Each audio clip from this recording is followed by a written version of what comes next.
Convidamos o economista Davi Kupfer, diretor do Instituto de Economia da Universidade Federal do Rio de Janeiro, para proferir a palestra com o tema A Questão Industrial e o Cenário Econômico do Brasil.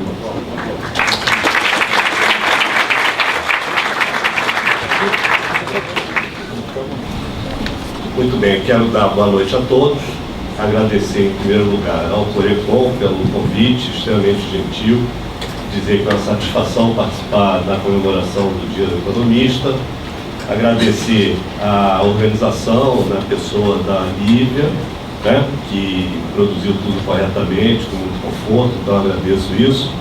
Agradecer também a presença de vocês, dizer que é uma satisfação estar aqui na Unifax, conhecer essa universidade e ter, de algum modo, compartilhado aí com a história dela, que é bastante marcante e acredito que mostra um caminho importante para o desenvolvimento do ensino no Brasil. É importante para mim, eu, primeiro, dizer que vou ser informal, se me for permitido, né? Considerando que eu estou no ambiente predominantemente de alunos e, portanto, eu acredito que vou pedir licença aqui aos colegas professores e profissionais, mas eu acho que eu vou me organizar mentalmente para falar para os alunos. O tema que me foi proposto é um tema difícil, mas é o meu tema de pesquisa, eu não posso fugir dele, né?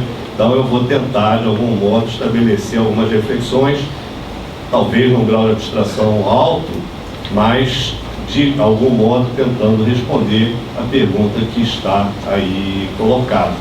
Questão industrial e o cenário econômico do Brasil.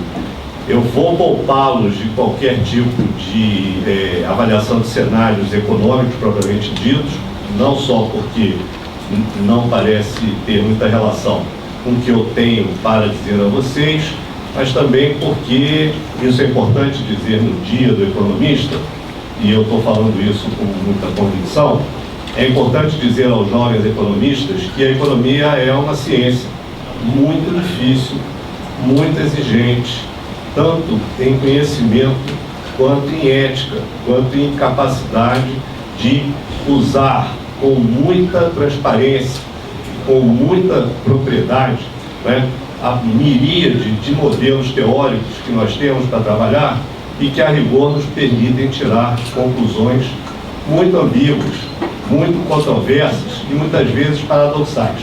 Quem aqui estuda economia sabe que é possível estabelecer determinados raciocínios que comprovam coisas absolutamente opostas, particularmente porque a economia é uma ciência muito complexa, que lida com muitas variáveis, que se relacionam de forma difícil de estabelecer e principalmente porque quis o destino da humanidade, eu posso falar isso, evidente, com uma licença poética, né, ao falar o destino da humanidade, mas quis o destino da humanidade que a nossa ciência tenha se desenvolvido com base em uma família de variáveis que são não observáveis. Nós temos uma capacidade de produzir conhecimento sólido a partir de variáveis que nós não sabemos observar propriamente. E isso, eu acho, condiciona o debate econômico. Nós vivemos no Brasil um momento muito pobre em termos de debate econômico, né? As ideias que agora, pela mídia, são chamadas das pós-verdades, de algum modo têm conduzido o debate econômico. E a gente vê como hoje é difícil, inclusive, trocar ideias entre pessoas que pensam ou extraem conclusões diferentes a partir dos mesmos fatos. E essa é uma questão muito importante para ser considerada, né? Mas isso não está no meu tema. O meu tema é a indústria. O que eu posso dizer é me lembrar, talvez, da primeira vez, uma coincidência, da primeira vez que eu participei em comemoração dos Dias de Economista, foi a convite do Corecon Rio Grande do Sul, e eu não me lembro se foi em 96 ou em 97, talvez 95, mas pela época e pelo que eu disse lá, foi um momento de crise da indústria.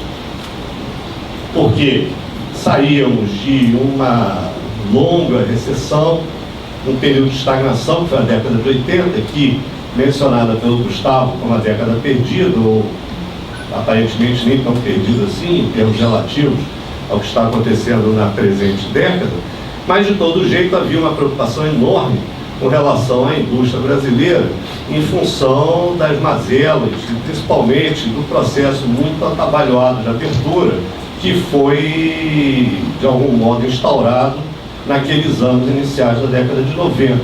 E a indústria se ressentiu muitíssimo desse processo de abertura relativamente desorganizado, e houve uma desindustrialização bastante importante nesse período. E eu me lembro, então, que fui lá eu, mais jovem, né, no Corecon, Rio Grande do Sul, acho que no dia 16, também não foi no dia do economista, foi no dia 16 de agosto, para falar sobre a indústria.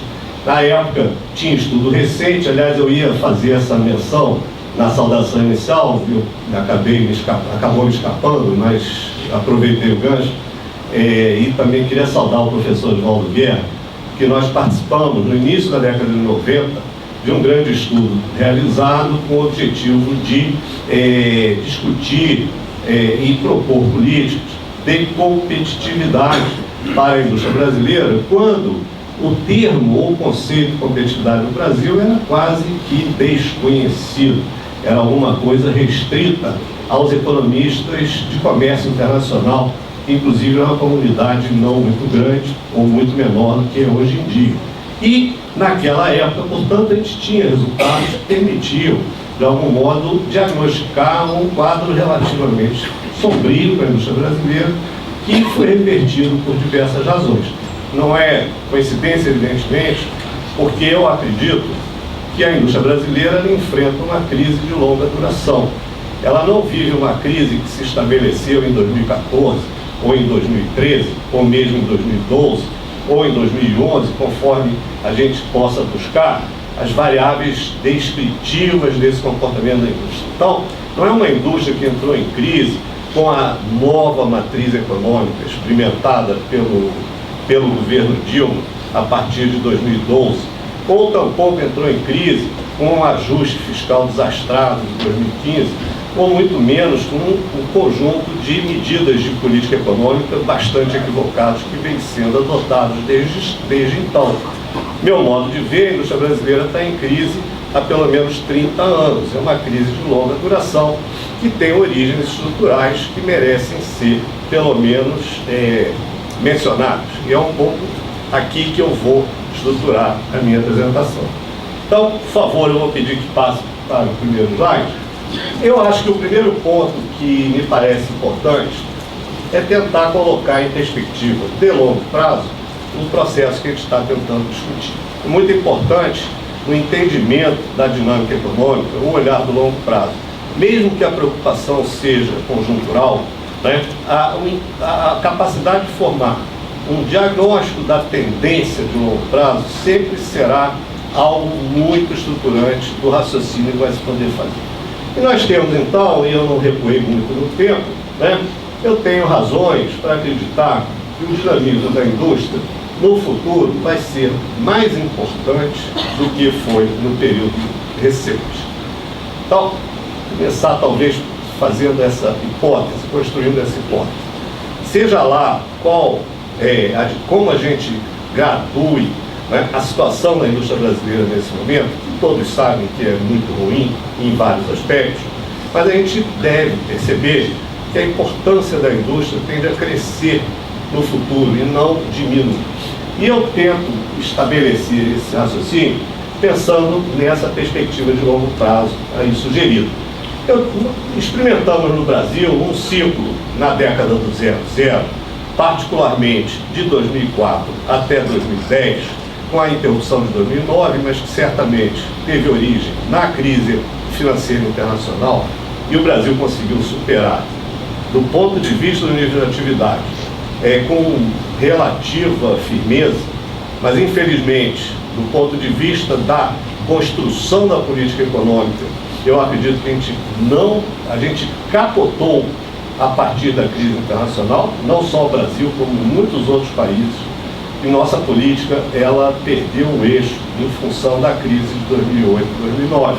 Mas, de todo jeito, a economia superou, né, a saída em V que nós enfrentamos ali nos anos 2008 e 2009. E esse ciclo anterior, da década do 00, da década passada, ele pode ser descrito de forma simplificada pelo predomínio da expansão de serviços.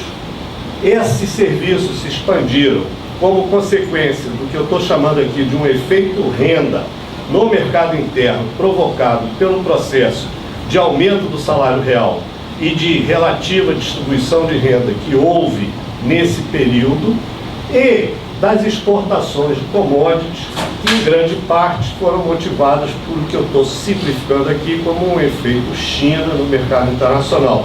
Então nós tivemos um período de bonança econômica, e esta bonança econômica ela favoreceu a economia por dois eixos principais. Esse ciclo que se desenvolveu no mercado interno a partir do aumento da renda real e que foi bater fortemente na expansão dos serviços, e um dinamismo exportador associado a um ciclo de commodities que é de conhecimento de todos, é falado, repetido, repisado por 10 entre 10 analistas, tá? A existência de um ciclo de commodities na década de 90. Né?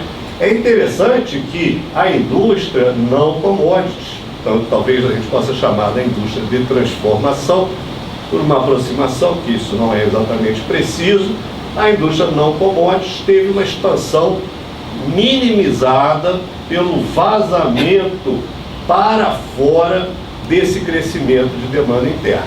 Então, na verdade, o Brasil cresceu, o consumo aparente cresceu no Brasil, mas uma parte importante daquele consumo de bens da indústria de transformação foi suprida por importações. Então, na verdade, o que a gente viu foi um crescimento das importações e, de algum modo, é possível mesmo visualizar um processo de vazamento de demanda para o exterior. Então, os serviços não tradables cresceram, talvez eu pudesse dizer, cresceram com crescimento de preços, a rigidez da oferta de serviços levou a um crescimento dos preços, isso foi uma das raízes estruturais da tendência inflacionária que caracterizou esse período e que deixou como herança para a década de 10. E no caso da indústria, eu tendo uma determinada política econômica que eu vou esmiuçar adiante, né, nós tivemos esse tal vazamento posterior, de forma que a indústria cresceu, mas cresceu relativamente menos do que os demais componentes do PIB na ótica da oferta. Cresceu menos que serviços, cresceu menos que a agricultura. Esse ciclo da década do 00, ele de algum modo se esgotou, né? E a partir de 2011 foi jogando a economia brasileira num processo de crise. E essa crise, ela vem da inflexão do dinamismo dos serviços, especialmente comércio, transporte, serviços prestados às famílias, né? E numa situação que vai produzir uma tendência ou uma necessidade de que os preços desses serviços comecem a ceder ou começassem a ceder. A incapacidade, vamos dizer assim, da economia brasileira suportar o ritmo do aumento dos preços dos serviços, à medida que isso então estava produzindo uma aceleração inflacionária que estava, de algum modo, desorganizando a nossa economia. E, portanto, na medida que os preços dos serviços teriam que ceder, teria que ser necessário, ou passou a ser condição muito relevante para a evolução da economia, um aumento da produtividade e uma redução na capacidade de absorção de emprego pela nossa economia. Então, o ciclo anterior, um ciclo benevolente, na verdade estava sendo substituído por uma nova fase em que a geração de empregos estava marginalmente começando a retroceder, a capacidade da economia de gerar empregos começa a retroceder, a necessidade de aumento da produtividade começa a se tornar premente, né? E ao mesmo tempo eu começo a ter no mercado internacional excesso de capacidade em função da própria crise internacional e uma piora importante nos termos de troca. Então, o dinamismo dos serviços arrefece, a situação de vento pela proa no mercado internacional de commodities arrefece e a nossa economia perde os seus dois propulsores dinâmicos que a sustentaram pelo período da década do 00. Essa é a situação que nós estamos, do ponto de vista estrutural, né? A situação que a parte da conjuntura, que é bastante complexa em função da inter-relação entre economia e política, não é? Da imprevisibilidade, da condução da política econômica e uma série de outras características, mas do ponto de vista estrutural, nós estamos com uma economia real, uma estrutura produtiva sem motor dinâmico nenhum. Ela simplesmente está com os motores desligados. Os motores antigos se esgotaram, o combustível trazido pelo ciclo dos serviços e pelo ciclo de commodities no mercado internacional se esgotou e não veio nada no lugar. E a economia, então, do lado real, ela está parada por falta de combustível, simplesmente. No entanto, essa é a reflexão à frente. A gente sabe que a economia é cíclica, isso é uma vantagem dos economistas, né? Como sabemos que a economia é cíclica, ela vai crescer em algum momento, só não sabemos quando. É muito fácil prever que vai haver crescimento. A gente só não sabe dizer quando, se vai ser ano que vem, daqui a 2 anos, daqui a 4 anos, mas a economia é cíclica e o ciclo vai, de fato, trazer uma nova rodada de expansão, tá certo? E a minha hipótese é que esse novo ciclo, quando vier, ele vai depender fundamentalmente de um bloco de investimentos em infraestrutura. Por quê? Porque nós atrasamos demais a construção de infraestrutura no Brasil. E, evidentemente, por razões de relação público-privada, gargalo regulatório, incapacidade de definição de modelos de concessão, um monte de problemas de financiamento, né? Financiamento de longo prazo, mas o nosso investimento em infraestrutura está ultra atrasado. Então nós podemos antever, se a economia estiver crescendo, é porque está havendo ou houve investimento em infraestrutura. E se vai haver muito investimento em infraestrutura, então a gente sabe que vai ter muita indústria. A infraestrutura é um grande demandante de bens industriais, inclusive bens industriais pesados, bens de capital, uma capacidade de mobilizar a indústria muito grande. Então essa é a primeira pista para a gente imaginar que a retomada da economia brasileira vai se dar com mais demanda de bens industriais. A segunda pista está no fato de que há um hiato tecnológico muito grande acumulado principalmente no setor serviços da economia brasileira. Nós vimos que nesse período do início da década de 10, né, houve uma pressão pela modernização e aumento da quantidade de serviços que não encontrou resposta e, portanto, ela está represada. A necessidade de reduzir os custos de produção no setor serviços impõe um ciclo de modernização, provavelmente de automação, que eu não digo que seja positivo ou sequer desejável, ele é inexorável. Isto tem implicações pesadas sobre o emprego, porque esse ciclo de modernização dos serviços, que são relativamente atrasados no Brasil, quando a indústria não é, né, é que vai produzir, e já está produzindo, uma boa parte do desemprego que a gente está percebendo, né? E, portanto, esta modernização dos serviços que vai ter que vir, ela também é muito intensiva em bens industriais. Eu estou pensando que mais automação, mais substituição de trabalho por capital nos serviços, serviços prestados às pessoas, nos serviços prestados às famílias, nos serviços de transporte, nos serviços de telecomunicações, nos serviços em geral, no comércio, que é um dos principais empregadores no Brasil e que no Brasil, embora exista comércio eletrônico, ele tem um peso diminuto comparativamente ao movimento comercial, quando a gente faz comparações internacionais com países com igual grau de desenvolvimento como o Brasil. Então, pela trajetória inexorável de modernização de serviços, eu vejo mais demanda industrial. E, por fim, né, a maior demanda efetiva ao impulso das exportações líquidas quer dizer que nossa saída da crise hoje depende de um crescimento da capacidade exportadora da economia brasileira, não para fazer saldo de balanço de pagamentos ou reduzir a vulnerabilidade do balanço de pagamentos, porque nós não temos uma crise de balanço de pagamentos como foi na década de 90, como foi na década de 80, ou como foi na década de 60, ou como foi na década de 50. Então, pela primeira vez, nós estamos em crise econômica sem vulnerabilidade de balanço de pagamentos. Então, por isso, a gente não precisa de exportação para trazer divisas e equilibrar nosso balanço de pagamentos. A gente está usando exportação como demanda efetiva, propriamente, porque a economia interna não consegue gerar demanda suficiente para mover a economia.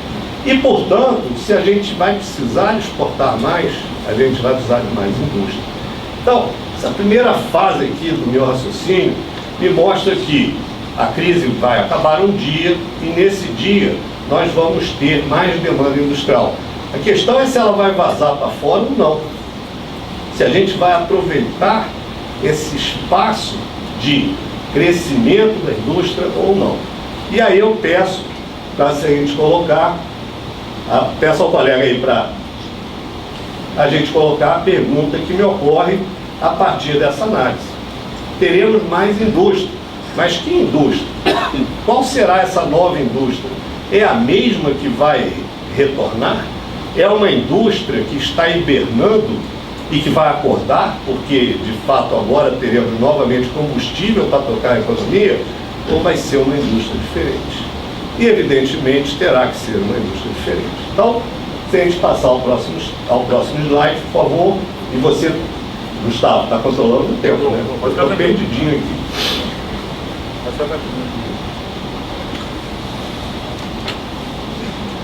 Bom, então vamos lá. Eu vou ter mais indústria, mas infelizmente eu tenho boas razões para concluir que, diante do atual quadro econômico, o potencial de recuperação da indústria é muito baixo. A indústria brasileira enfrenta o que eu prefiro chamar de doença brasileira. Não é a doença holandesa, não sei quem de vocês já estudou isso, ou já se interessou por esse tema. O professor Bresser esteve aqui ontem, então falou de doença holandesa. Tá certo? E, portanto, eu não estou querendo dizer que não exista ou deixe de existir, ou seja importante ou não, mas eu enxergo uma doença diferente e, no meu modo de ver, muito mais grave e muito mais terminal do que a doença holandesa propriamente dita, que eu estou chamando aqui da doença brasileira.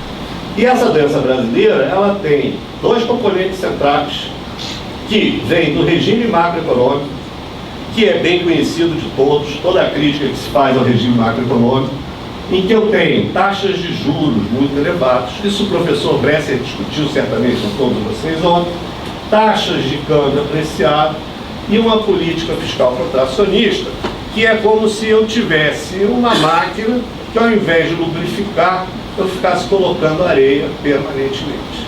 Certo? Né? Eu tenho uma máquina que já está sem combustível, né? E ao invés de botá-la para voltar a funcionar, eu fico dificultando a capacidade desse sistema, né, retomar, se religar. A taxa de juros muito alta gera um custo de capital que, obviamente, contamina a decisão de investimento e impede que se construa nova capacidade, que seja nova capacidade, que se coloque novos equipamentos produtivos. A taxa de câmbio apreciada, que faz parte do núcleo básico da estratégia de estabilização da economia brasileira, ela define um teto de preços de baixa rentabilidade para os traders, né? Os serviços não, mas os traders passam a ter um teto de preços que não remunera adequadamente os insumos utilizados e, portanto, não estimula a inversão, não gera lucro, nem muito menos a inversão desses lucros. E a política fiscal é a parte do governo que, tentando mirar determinados fundamentos, né, que parecem importantes, eles são descritores de saúde econômica, né, de capacidade de obter graus de investimento, algumas coisas assim, retira demanda efetiva da economia, né, e aí dificulta aquele processo de arrancada do sistema industrial. Mas se não bastasse um regime macro dessa natureza, nós temos um regime micro, um regime competitivo. Eu só coloquei 3 tópicos, porque é o que cabe nessa caixinha, mas poderia ser desdobrado em muitos outros, né? E a gente vê que eu tenho um sistema tributário que é, do ponto de vista agregado, tudo que a gente discute, né, é um sistema tributário com essa característica que por si só já não é muito justificável. Mas do ponto de vista micro, ele ainda atua de uma forma absolutamente desestruturante do processo econômico, porque ele é pró-verticalização das empresas. Então nós temos um quadro consolidado do ponto de vista das técnicas organizacionais, né, que desde a década de 80 são dominantes, em torno de um aprofundamento de divisão de trabalho entre empresas, fragmentação da produção, que no Brasil é impedido pelo nosso sistema tributário. Daqui a empresa que for se especializar em alguma coisa e comprar de outro um outro insumo, de modo que essa outra empresa se especialize, e esse resultado traga maior produtividade, eficiência, capacidade de inovação para todos, aqui no Brasil ela vai morrer tributariamente. Porque a cadeia de débito e crédito, no valor agregado, não devolve os impostos, e ela é incentivada a verticalizar a produção, fazer desde o início até o final, ou, eventualmente, um processo de crescimento em que a empresa é obrigada, ao invés de crescer e absorver a economia de escala, crescer se dividindo para não mudar seu regime tributário, no caso específico das pequenas empresas que estão em regimes tributários especiais. Depois, eu tenho uma estrutura de proteção tarifária anômala, que é uma anti-escalada tarifária, que é incompreensível, fora dos cânones da economia política, e realmente leva a uma dificuldade de manufatura no Brasil muito grande, porque as tarifas de importação sobre os produtos são menores do que as tarifas de importação sobre os insumos. E isso gera proteção efetiva negativa. Certo? Então aqui o aço é mais protegido do que o material que usa o aço, do que a máquina que usa o aço. Então é evidente que a pessoa importa a máquina, né? Não vai importar o aço e manufaturar, importa direto para o produto final. Então isso favorece a indústria de commodities, mas desfavorece a transformação. E é uma das razões microeconômicas pelas quais a nossa indústria não tem conseguido evoluir ao longo do tempo. E ainda temos uma externalidade bastante escassa, cara e de baixa qualidade, como, por exemplo, as infraestruturas, seja energéticas, telecomunicações, etc., que transmitem custos a esse sistema. Os custos sistêmicos, outros chamam de custo Brasil, né, muito elevado e que retira competitividade do sistema produtivo. E eu entendo que essa combinação entre o regime macro e o regime competitivo, com essas características, por um longo período, levam como resultado a uma rigidez estrutural de longo prazo. E a rigidez estrutural o que é? O fato de que a composição do que se produz na indústria brasileira muda muito pouco ao longo do tempo. Quando a gente comparar o que a gente produzia e exportava na década de 80, é basicamente a mesma coisa que se faz hoje. Não existia muito produto eletrônico naquela época, não existe hoje.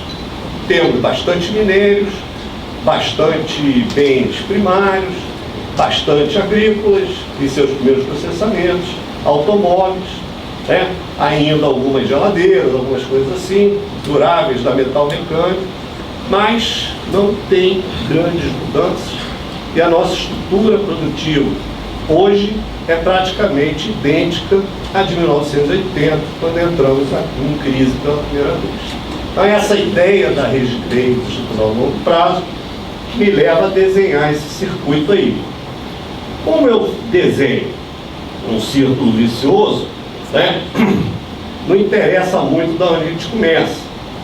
É um círculo vicioso, alguma coisa alimenta a outra, mas eu percebo 3 características centrais: uma deficiência de competitividade, um hiato de produtividade e uma lacuna de inovação, e esses em conjunto produzem o que eu chamo da armadilha do baixo custo.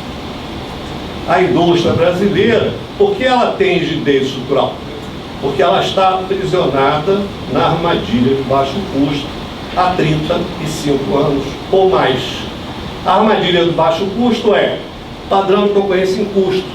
O empresário precisa, a cada dia, reduzir um pouco mais os seus custos de produção como meio de sobreviver dentro de um ambiente competitivo que, de modo geral, é hostil, seja por razões macroeconômicas, seja pelas razões microeconômicas que eu estou mencionando.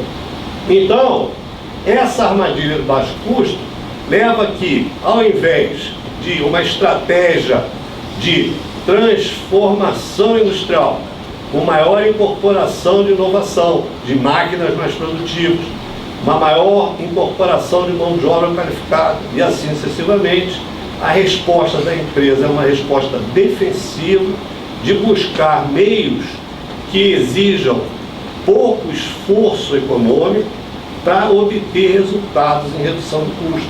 Então, isso pode envolver simplificação dos produtos, pode envolver redução de variedades, pode envolver terceirizações espúrias, precarizações diversas, compromisso de qualidade dos produtos, redução de quantidades e tantas outras estratégias que buscam reduzir o custo de produção.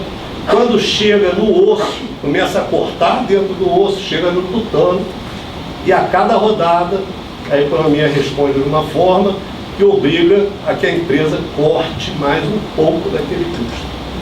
Ela se aprisiona na armadilha do baixo custo e, portanto, ela é condenada a perder densidade.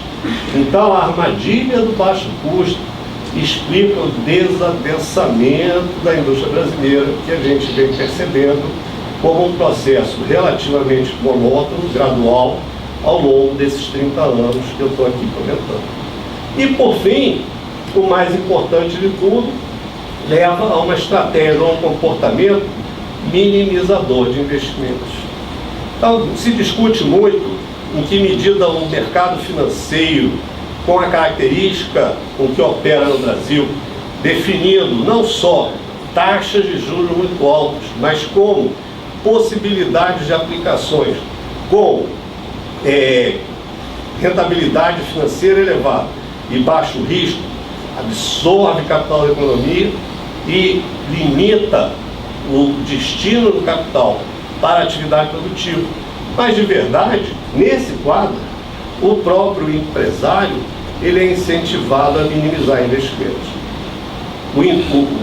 Não obtendo lucros que permitam uma retenção mais exuberante do seu desempenho, para canalizar para o esforço de expansão, dependendo de capitais de terceiros, né, endividar-se para investimento produtivo, não é a estratégia melhor comparativamente a utilizar a capacidade de acumulação existente, inclusive capital de giro, tesouraria, para obter algum tipo de rentabilidade financeira.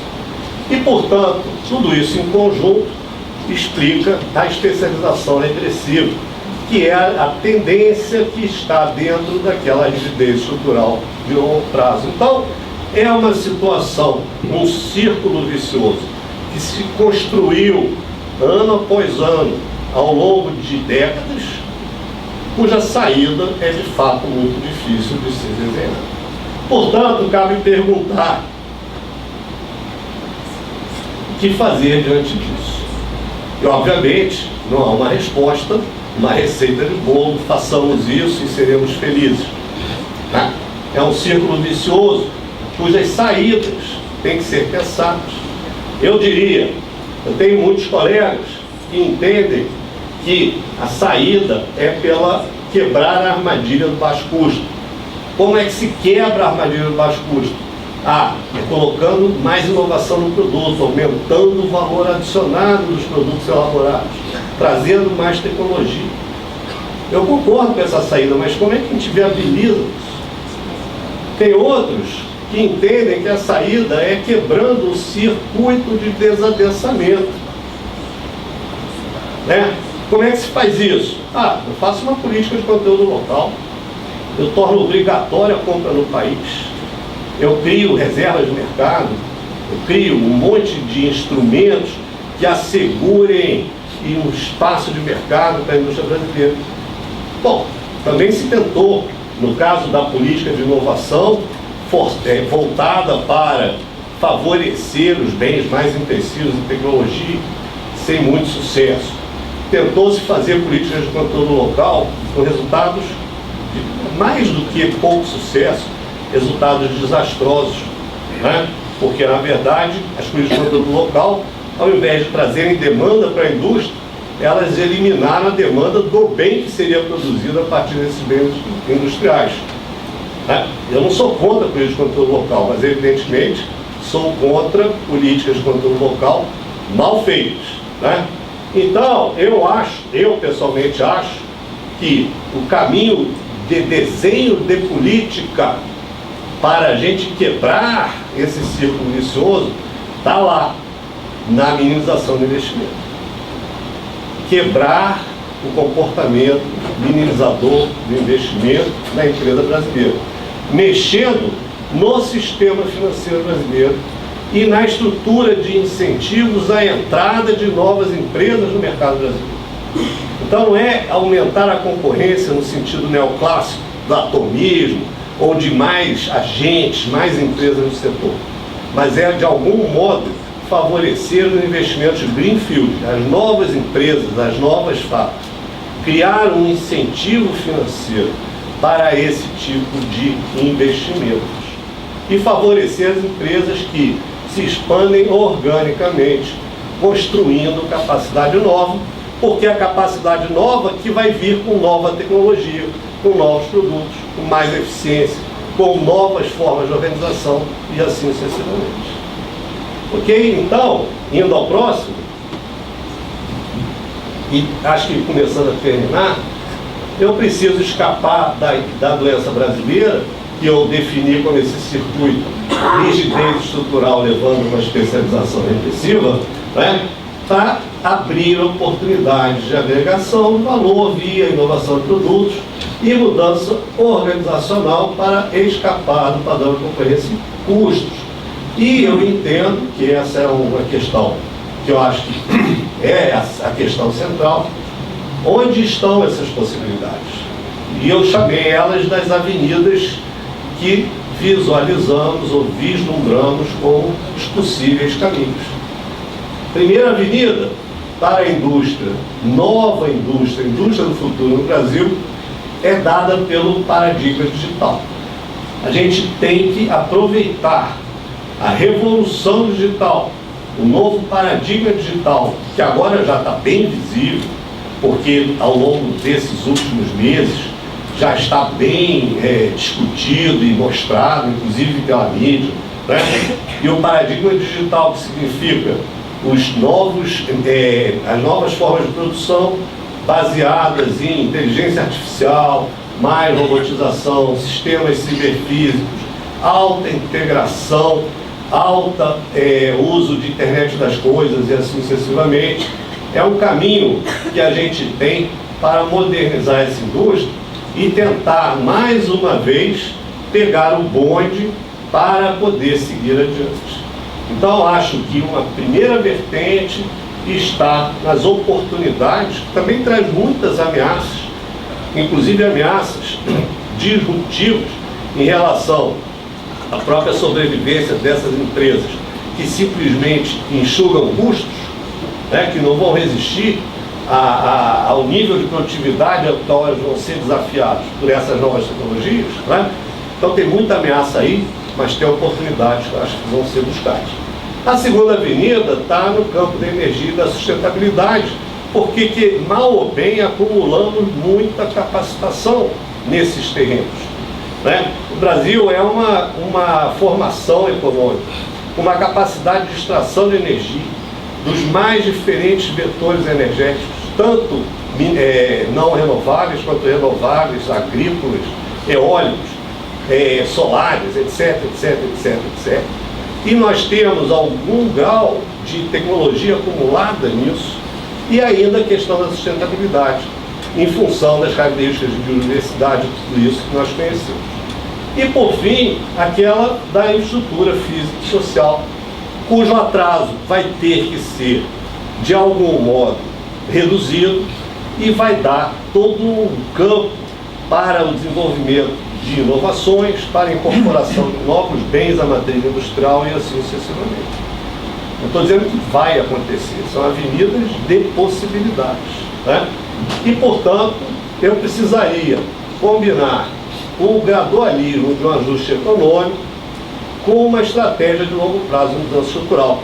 Essa conjunção do regime macro e do regime competitivo que eu mencionei, né, que hoje está voltada para um ajuste pouco gradual, um ajuste relativamente rápido, embora não esteja se conseguindo fazê-lo, né, um ajuste fiscal de natureza descontínua, né, e virtualmente nenhuma palavra a respeito do que possa ser uma estratégia de longo prazo de reconversão da economia real brasileira. Tá certo? Então, finalmente, eu precisaria de uma trajetória de redução irreversível da taxa de juros, horizonte duradouro de manutenção da taxa de câmbio competitivo, não depreciado, apenas competitivo. E precisaria identificar blocos de investimentos transformadores que vão estar, no meu modo de ver, numa daquelas avenidas ali, ou naquelas avenidas, e canalizar os recursos públicos e privados, coordenar as ações, numa política industrial mais focada na viabilização de determinados blocos de investimento, que é o espaço disponível para fazer a indústria renascer nesse momento. E terminando, eu deixaria para a reflexão de vocês a minha pergunta, que o amigo vai mostrar. Como é que a gente vai construir esse consenso? E eu acho, indo ao próximo slide terminando, eu precisaria trabalhar em múltiplas dimensões. Eu precisaria de um pacto federativo, começando por aí, que reformasse o sistema tributário para torná-lo menos regressivo, mais descentralizado e mais pró-produção. Eu precisaria de um novo pacto público-privado que redesenhasse os marcos regulatórios, visando retomar e expandir a capacidade de investimento lá naquelas infraestruturas às quais eu estou atribuindo tanta importância. Eu precisaria de um pacto social que assegurasse o crescimento econômico com o aumento do bem-estar social, quando o que nós estamos vendo é uma mudança na nossa regulação social que, de modo geral, está desenhada para diminuir o bem-estar social. Eu preciso de um pacto capital-trabalho que modernize as formas de contratação sem comprometer os direitos trabalhistas. E nós não estamos sequer arranhando isso. Na verdade, essa competição entre modernização e redução de direitos é muito visível nos diplomas legais novos que foram editados recentemente. E também de um novo pacto internacional, que foi uma dimensão que eu não discuti, para rever a estratégia de inserção internacional brasileira, inclusive no plano das relações internacionais propriamente ditas, da economia política internacional, para ampliar os horizontes de integração produtiva sem desindustrializar o país, sem ser uma abertura desastrada, como já se fez na década de 90, e que já experimentamos e já sabemos que não tem nenhuma capacidade de impulso para a indústria brasileira. E assim eu termino com a minha pergunta final, e eu deixo para a reflexão de vocês. Estamos nessa rota? Obrigado.